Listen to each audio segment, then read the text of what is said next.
Hello everyone, welcome to class number 48 of the chapter Programming using C++.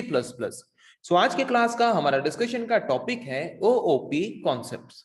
तो जैसे कि last class में हमने डिस्कस किया था कि OOP क्या है। OOP एक ऑब्जेक्ट ओरिएंटेड प्रोग्रामिंग पैराडिज्म या फिर मॉडल है, एक तरह का प्रोग्रामिंग मॉडल है जिसको यूज करके हम क्या करते हैं, different type of programming languages को डिजाइन करते हैं और उन प्रोग्रामिंग लैंग्वेजेस को यूज करके यूजर को प्रोग्राम लिखने की फैसिलिटी प्रोवाइड करते हैं।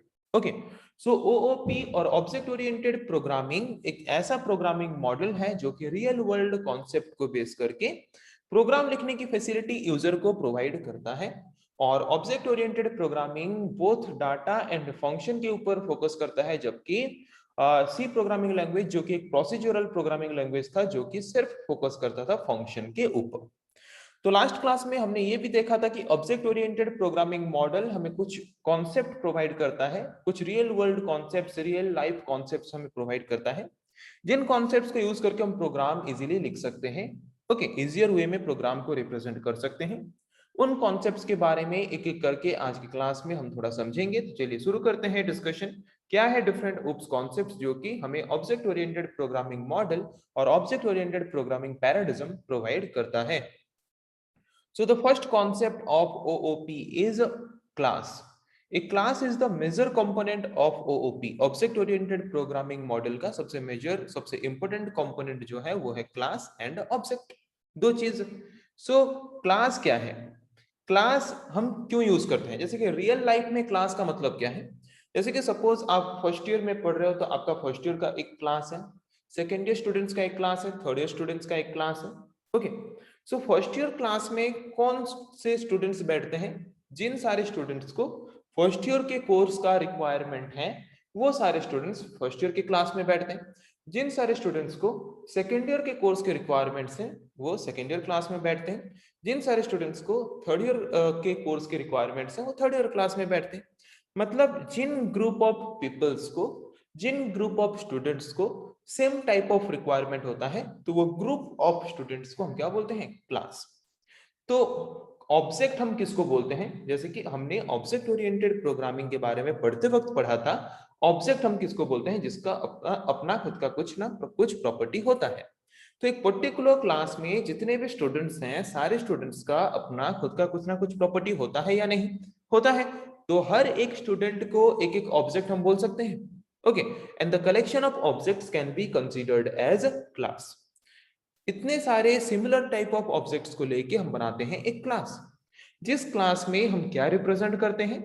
जिस पर्टिकुलर क्लास में उन सारे ऑब्जेक्ट्स के डाटा और उन सारे ऑब्जेक्ट्स के फंक्शंस, मतलब जितने भी सारे स्टूडेंट्स हैं वो उस पर्टिकुलर क्लास में किस तरह के फंक्शंस परफॉर्म करने के लिए ज्वाइन हुए हैं, वो सारे डाटा और उनके फंक्शंस को वो क्या करता है, वो पर्टिकुलर क्लास एनकैप्सुलेट करता है या फिर हाइड करके रखता है आउटर वर्ल्ड से। सो क्लास एक कॉन्सेप्ट है ऑब्जेक्ट ओरिएंटेड प्रोग्रामिंग मॉडल का, जिसको हम मेनली यूज करते हैं एक particular group of similar type of group of object के डाटा एंड उसके एसोसिएटेड फंक्शंस को एनकैप्सुलेट करके रखने के लिए या फिर आउटर वर्ल्ड से हाइड करके रखने के लिए। A class is used to encapsulate, encapsulate means hide. A class is used to hide the data and methods together in a single unit. एक सिंगल यूनिट में या फिर एक सिंगल एरिया में डाटा और उसके एसोसिएटेड फंक्शंस को together करके एक ही जगह पे स्टोर करके रखने के लिए फैसिलिटी प्रोवाइड करता है हमें ऑब्जेक्ट ओरिएंटेड प्रोग्रामिंग मॉडल का जो कॉन्सेप्ट, उसको हम बोलते हैं क्लास। ओके, तो जैसे कि एग्जांपल देख सकते हैं, एक class can have more than one object. जैसे कि मैंने बोला, सपोज एक पर्टिकुलर क्लास है फर्स्ट ईयर क्लास, तो फर्स्ट ईयर क्लास में बहुत सारे स्टूडेंट्स हो सकते हैं। सो फर्स्ट ईयर जो क्लास है वो है क्लास जिस क्लास में मल्टीपल नंबर ऑफ स्टूडेंट्स हो सकते हैं और हर एक स्टूडेंट एक एक ऑब्जेक्ट के हिसाब से हम कंसीडर कर सकते हैं। ओके, तो इसीलिए यहाँ पे बोला कि एक class can have more than one object. एक पर्टिकुलर क्लास के बहुत सारे ऑब्जेक्ट्स हो सकते हैं। तो जैसे कि यहाँ पे हमने एक एग्जांपल लिया है, फ्रूट्स एक क्लास है। फ्रूट्स क्लास में बहुत सारे फ्रूट्स हैं, मैंगो, एप्पल, बनाना, ओके, ऐसे बहुत सारे फ्रूट्स हैं। हर एक फ्रूट एक एक ऑब्जेक्ट बोल के हम बोल सकते हैं, क्योंकि हर एक फ्रूट का अपना खुद का कुछ ना कुछ प्रॉपर्टी होता है। तो वही लिखा है in the above example, fruits is a class, fruits एक क्लास है। और मैंगो, एप्पल, बनाना, जबकि इनका खुद का कुछ ना कुछ प्रॉपर्टी है, तो इसीलिए इनको हम एक एक ऑब्जेक्ट बोल सकते हैं। किस क्लास का? फ्रूट्स क्लास का, क्योंकि ये फ्रूट्स एक एक हैं। समझ आ गया क्लास क्या है? अभी आते हैं और एक तरह के कंपोनेंट के बारे में ऑब्जेक्ट ओरिएंटेड प्रोग्रामिंग का, जिस कंपोनेंट का नाम है ऑब्जेक्ट। अगर क्लास है तो ऑब्जेक्ट है, ऑब्जेक्ट है तो क्लास है। Both are interdependent with each other. एक पर्टिकुलर क्लास बनता कैसे है? By taking multiple number of object. बहुत सारे ऑब्जेक्ट्स को लेके ही हम क्या करते हैं? एक क्लास को बनाते हैं। और हर एक ऑब्जेक्ट का अपना खुद का कुछ ना कुछ रियल वर्ल्ड प्रॉपर्टी होता है। मतलब ऑब्जेक्ट एक रियल वर्ल्ड एंटिटी है जिसका अपना खुद का कुछ ना कुछ प्रॉपर्टी होता है। जैसे कि car, bike, mobile phones, camera, laptops, okay. या फिर कोई इंसान, कोई स्टूडेंट, कोई बॉय, कोई गर्ल, कोई फैन। हर चीज का अपना खुद का कुछ ना कुछ प्रॉपर्टी होता है। तो जिसका अपना खुद का कुछ ना कुछ प्रॉपर्टी होता है उसको हम क्या बोलेंगे? ऑब्जेक्ट। ओके। तो ये ऑब्जेक्ट है क्या? N object is an instance of A class. Instance means part. Class का एक पार्ट है ऑब्जेक्ट। एक पर्टिकुलर क्लास में मोर देन वन ऑब्जेक्ट हो सकते हैं, जिनमें से ऑब्जेक्ट एक पार्ट है क्लास का बोल के हम बोल सकते हैं। जैसे कि फर्स्ट ईयर क्लास में सपोज 50 स्टूडेंट्स हैं, तो हर एक स्टूडेंट एक एक ऑब्जेक्ट है, और हर एक ऑब्जेक्ट क्लास का एक पार्ट है या फिर एक इंस्टेंस है। जिसका कैपेबिलिटी क्या है कि प्रोग्राम में हम ऑब्जेक्ट को क्यों यूज करते हैं?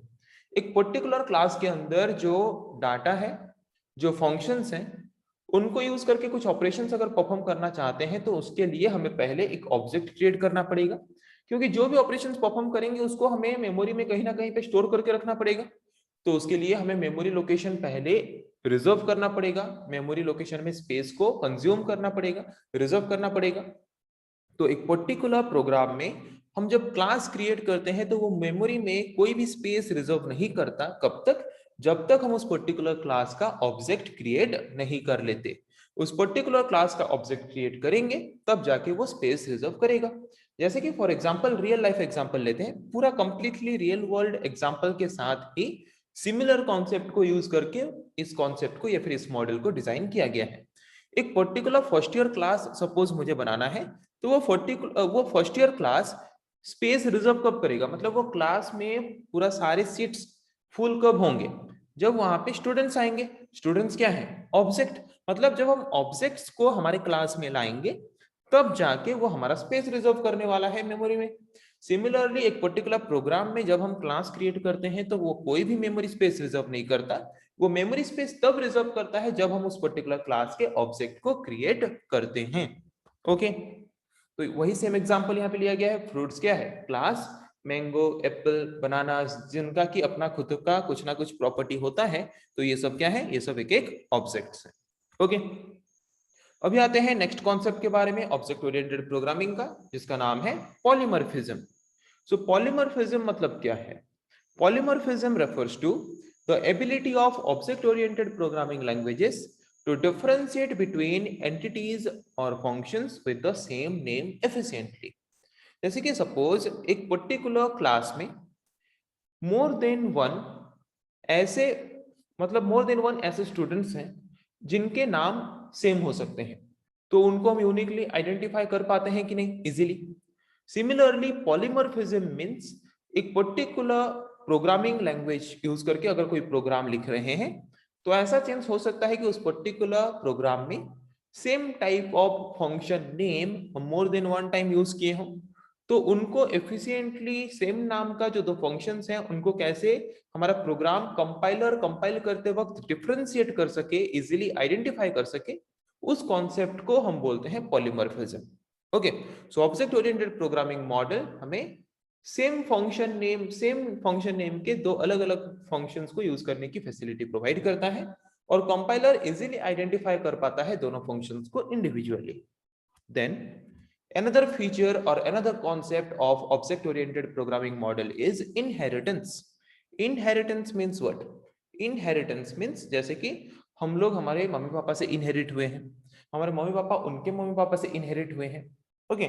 मतलब एक जनरेशन हम हैं, हम जो जनरेशन अभी जनरेट हुए हैं या फिर इनहेरिट हुए हैं हमारे मम्मी पापा से जनरेट हुए हैं या फिर इनहेरिट हुए हैं, वो इनहेरिट हुए हैं उनके मम्मी पापा से।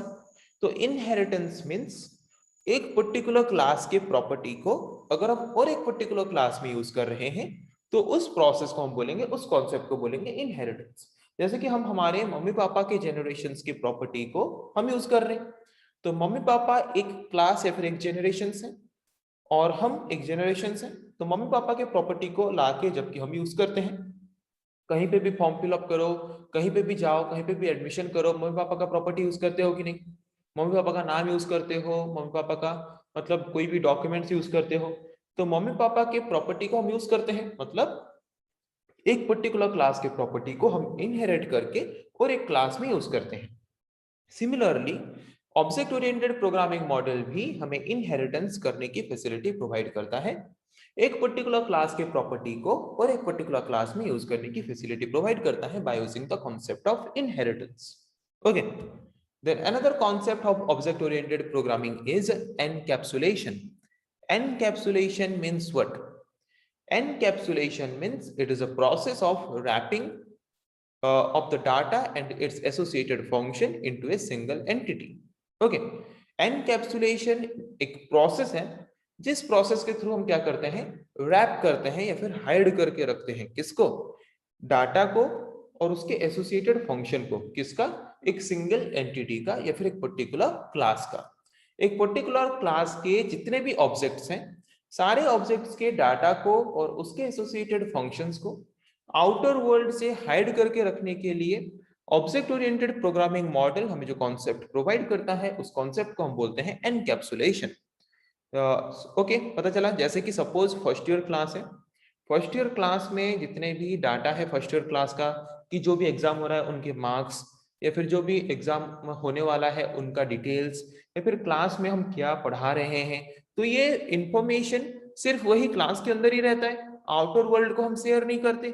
तो वहां पे उस कॉन्सेप्ट को हम बोलते हैं एनकैप्सुलेशन। वही सेम कॉन्सेप्ट को लाके हम यूज करते हैं हमारे प्रोग्रामिंग में, प्रोग्राम लिखने के लिए। ओके, जिस कॉन्सेप्ट को हम क्या बोलते हैं, डाटा एनकैप्सुलेशन। तो यहाँ पे जो सिंगल एंटिटी है वो सिंगल एंटिटी क्या है, क्लास। तो क्लास क्या करता है, उसके अंदर जो भी डाटा जो भी फंक्शंस हम यूज करते हैं उनको वो अपने अंदर बाइंड करके रखता है या फिर हाइड करके रखता है आउटर वर्ल्ड से। ओके, किनका, जैसे कि एक पर्टिकुलर क्लास में जो ऑब्जेक्ट्स होते हैं वो होमोजीनियस ऑब्जेक्ट्स होते हैं। Homogeneous means similar type of objects होते हैं, जिन सबको सेम टाइप ऑफ कोर्स की रिक्वायरमेंट्स हैं, जिन सबको होमोजीनियस टाइप ऑफ कोर्स की रिक्वायरमेंट्स हैं, वो सारे ऑब्जेक्ट एक पर्टिकुलर क्लास में रहते हैं, तो इसीलिए उनको हम बोल सकते हैं होमोजीनियस ऑब्जेक्ट। एक पर्टिकुलर क्लास अपने अंदर डाटा और उसके एसोसिएटेड फंक्शन को बाइंड करके रखता है या फिर हाइड करके रखता है, किसका, वो जो डाटा या फिर फंक्शन है उस पर्टिकुलर क्लास के अंदर वो किसका है, उस पर्टिकुलर क्लास में जो ऑब्जेक्ट्स हैं उन ऑब्जेक्ट्स का। ओके, अभी आते हैं नेक्स्ट कॉन्सेप्ट के बारे में। नेक्स्ट कॉन्सेप्ट हमारा क्या है, नेक्स्ट कॉन्सेप्ट यहाँ पे हमारा डाटा एनकैप्सुलेशन हमने खत्म किया, तो नेक्स्ट कॉन्सेप्ट हमारा है abstraction. Okay, what do you mean by abstraction? Abstraction is a process of representing necessary portion of a class by hiding the background details is called data abstraction. Data abstraction एक process है जिस process के through हमारा programme हमें क्या करता है, जितना पार्ट हम देखना चाहते हैं सिर्फ उतना पार्ट ही हमें डिस्प्ले करता है, और जो पार्ट बैकग्राउंड डिटेल्स मतलब जो आउटपुट हम देख रहे हैं उसका प्रोसेस पीछे कैसे हो रहा है उस पार्ट को हमसे हाइड कर लेता है, वो पार्ट हमें नहीं दिखाता। So object oriented programming model हमें एक कॉन्सेप्ट प्रोवाइड करता है जिस कॉन्सेप्ट के थ्रू हम क्या कर सकते हैं, कोई भी अगर प्रोग्राम लिख के सॉफ्टवेयर डेवलप कर रहे हैं, कोई भी एप्लीकेशन डेवलप कर रहे हैं, तो जितना पार्ट हम यूजर को दिखाना चाहते हैं उतना पार्ट दिखा के बाकी पार्ट्स को क्या कर सकते हैं, हाइड करके रख सकते हैं bye using the process of data abstraction.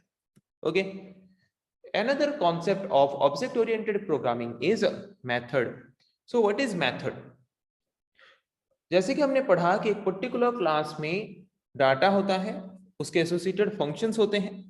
सो एक पर्टिकुलर क्लास के अंदर हम जो फंक्शंस डिक्लेयर करते हैं कि उस पर्टिकुलर क्लास के ऑब्जेक्ट्स क्या क्या फंक्शंस क्या क्या ऑपरेशंस परफॉर्म करने वाले हैं, उन फंक्शंस को क्लास के अंदर हम क्या बोलते हैं, मेथड्स। तो कोई भी एक पर्टिकुलर क्लास के अंदर हम फंक्शंस या फिर मेथड्स को क्यों यूज करते हैं, to perform some specific task.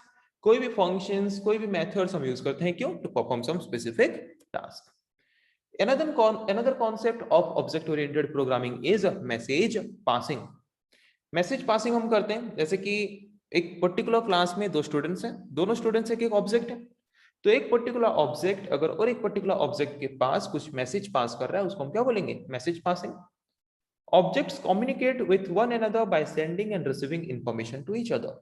एक पर्टिकुलर ऑब्जेक्ट और एक ऑब्जेक्ट के साथ कम्युनिकेट कैसे करता है, मैसेज को पास करके, या तो मैसेज सेंड करके या तो मैसेज को रिसीव करके।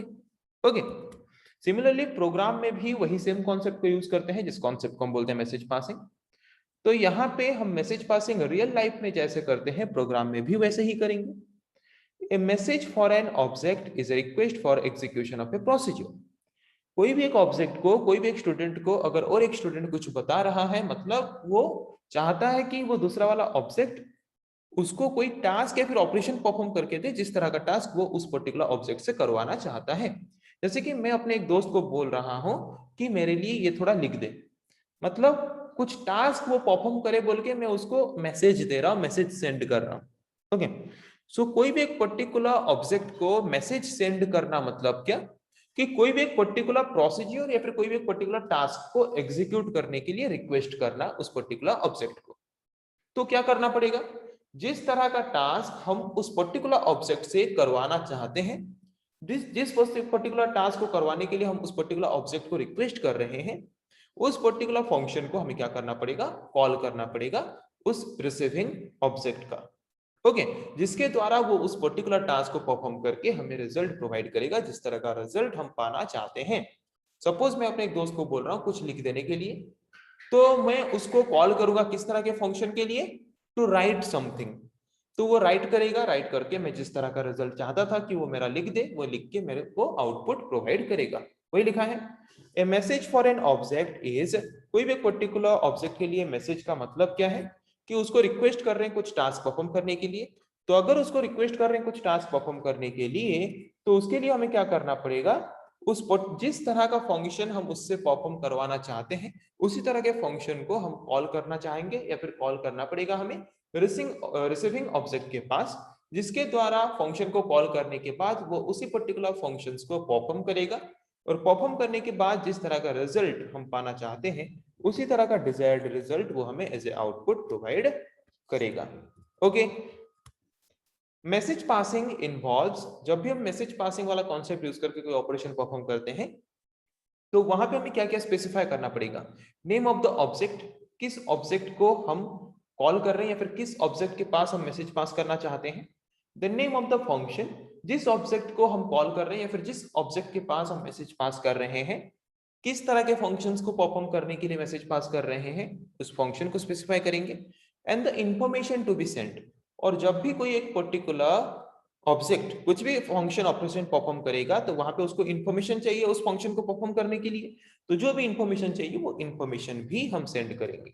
तो message passing involves specifying the name of the object, जिस ऑब्जेक्ट के पास हम मैसेज पास कर रहे हैं, the name of the function, उस ऑब्जेक्ट के पास किस तरह के फंक्शन परफॉर्म करने के लिए हम मैसेज पास कर रहे हैं, और जो मैसेज जो फंक्शन हम पास कर रहे हैं उस फंक्शन को यूज करके जो वो ऑपरेशन परफॉर्म करेगा, ऑपरेशन परफॉर्म करने के लिए जो जो इन्फॉर्मेशन चाहिए उन इन्फॉर्मेशन को भी हम मैसेज के हिसाब से पास करेंगे उस पर्टिकुलर ऑब्जेक्ट के पास, जिस कॉन्सेप्ट को हम बोलते हैं मैसेज पासिंग। सो आज की क्लास में हमने देखा कि ऑब्जेक्ट ओरिएंटेड प्रोग्रामिंग मॉडल हमें क्या क्या रियल वर्ल्ड एंटिटी या फिर रियल वर्ल्ड कॉन्सेप्ट प्रोवाइड करता है, जिनको यूज करके हम क्या कर सकते हैं, प्रोग्राम को इजियर वे में रिप्रेजेंट कर सकते हैं। ओके, तो आई थिंक आज के क्लास में हमने जिस टॉपिक के बारे में डिस्कस किया आप लोगों को समझ आ चुका है। नेक्स्ट क्लास में हम डिस्कस करेंगे ऐसे और कुछ टॉपिक्स के बारे में। आज के लिए इतना ही। Thank you.